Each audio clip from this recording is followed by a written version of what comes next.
Welcome to the Future of Fitness, the Diploma of Fitness webinar. With the characteristics of the Australian population changing, it is vital that today's fitness students know how to work with clients who may be suffering from a chronic illness.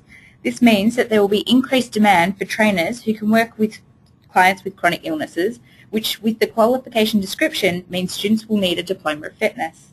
I'm Emma Thomas, Campaign Manager for VET at Pearson Australia, and with me today to talk about how fitness is developing and the opportunities that are available if you're offering the diploma is Rosemary Marchese. So today we're going to take you briefly through who Rose is, the digital nature of the fitness industry, fitness for the future, the Diploma of Fitness, the opportunities and risks around it, and actually delivering the diploma. So hi Rose, welcome. Hi Emma. Are you able to briefly tell us a bit about yourself and your experience within the fitness industry? Sure. I have about 20 years experience in the fitness industry. I worked on the gym floor as a fitness instructor. I've done personal training and group exercise to music classes, including Les Mills pump classes. I am a Pilates instructor, and I have developed and delivered pregnancy and exercise classes, postnatal exercise classes, and CEC courses in this area. I am a registered practicing physiotherapist.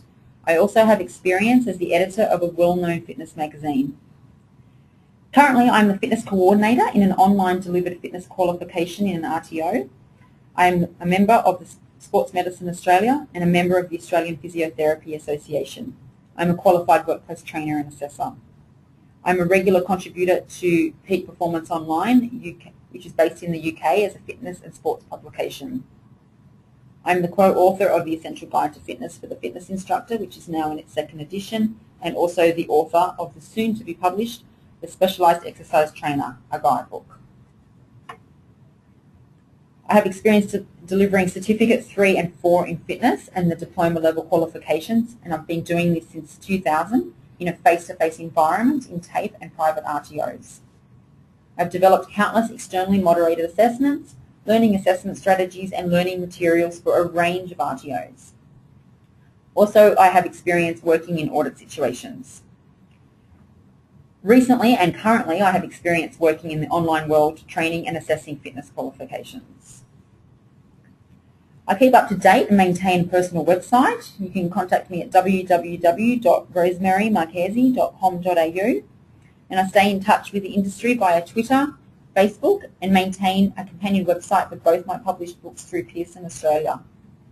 I attend conferences regularly, and as you know, I'm a member of 2 associations. It's a lot of experience, Rose.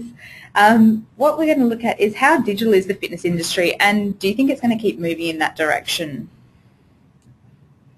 Yes, definitely. There has been a rapid proliferation of digital in the fitness industry. Just look at the explosion of fitness apps. Flexible learning is on the rise, and there's a huge use of social media in fitness. I focused on being digital in my personal endeavours in the fitness industry, which is attributed to the growing digital presence in the wider fitness industry. It has been slow to take off, but now it's moving rapidly.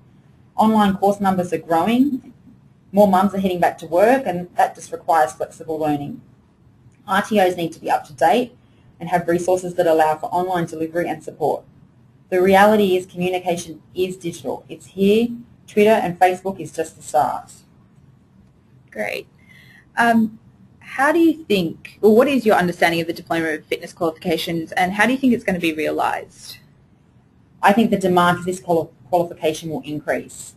The National Health Priority Areas from 2012 clearly demonstrate the problem with chronic disease rates increasing in Australia. Exercise is essential for management of most chronic diseases. And for this, guidance and supervision is essential. Trainers need the knowledge and skills to be able to work with medical and allied health professionals, and they need to be able to receive a referral and work with moderate risk clients. If we take a look at the National Health Priority Areas from 2012, we have asthma, arthritis, cancer, cardiovascular disease, diabetes, injury, mental health and obesity. And the reality is exercise is essential for management of these conditions in conjunction with other therapies. Certificate 3 and 4 fitness students are not thoroughly equipped to work with moderate risk clients, in my opinion, particularly those clients with chronic disease, to help medical and allied health professionals manage the disease or the condition. In my opinion, Diploma of Fitness will become a priority qualification to respond to health trends, and they need to be able to respond to national health priority areas and chronic disease management. So I see an increased demand for this course over the upcoming years. There is also an easy articulation with current certificate for students to the Diploma of Fitness. The reality is, Emma, exercise is medicine. Let's take a look at some statistics. 4% of Australians have diabetes. That's around 898,000 people. 222,544 people began using insulin to treat their diabetes between 2000 and 2009. 1 in 20 pregnancies are affected by diabetes. That was 44,000 women between 2005 and 2007. 3 to 1 is the proportion of people with diabetes in the Indigenous population compared to the proportion of people with diabetes in the non-Indigenous population. Over half of adults are overweight or obese, which puts them at greater risk for diabetes. 3 in 5 people with diabetes also have cardiovascular disease. 7,500 people died from diabetes-related causes in 2007. $990 million was spent on treating diabetes in 2004 to 5. That's 1.9% of health expenditure. The reality is that RTOs will fall behind in the market if they don't deliver the diploma. The growing population of chronic disease clients risks underqualified course graduates out in the market. I think there's a misconception of ability out there in the industry right now.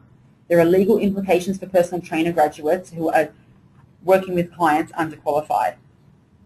There is a risk of miscommunication between medical and allied health professionals with the fitness industry, and this needs to be avoided, especially when working with clients who have medical conditions, injuries and disabilities.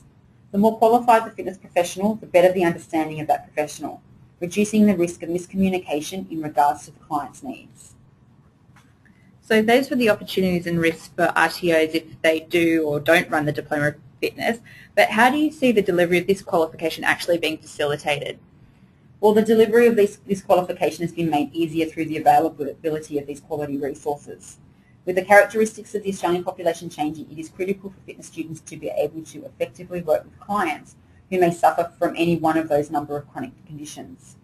The Diploma of Fitness qualification opens up an opportunity for students to work with real clients and allied health professionals while studying through work placements and simulated learning environments.